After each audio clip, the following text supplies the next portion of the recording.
Pikit mata na lang, hindi ba pwede? This is regarding dun sa paglabas ng hangin sa mata sa pag-equalize. So, pipikit ako, pakinggan nyo kung lalabas pa rin yung hangin sa mata ko.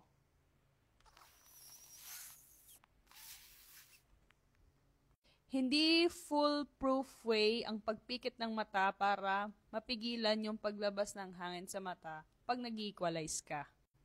Minsan kasi, pwede na yung pipikit ako. Pero minsan, hindi talaga kaya. Pero alam mo ba kung ano yung foolproof way para maiwasan yung paglabas ng hangin sa mata? Papakita ko sa'yo, baka kasi sabihin mo, hindi ko sinubukan eh. And ide-demonstrate ko sa inyo na talagang sa mata nalabas yung hangin ko for now. Papakita ko na sa'yo. Magugulat kayong lahat dito. Feeling ko ang daming masyusyok dito.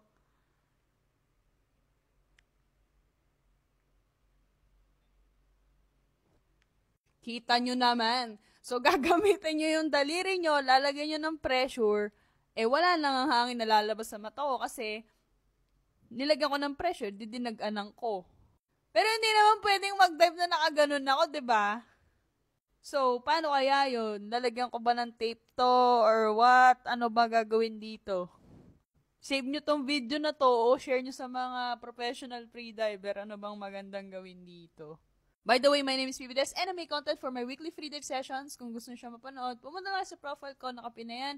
Hit the like button and feel free to follow me.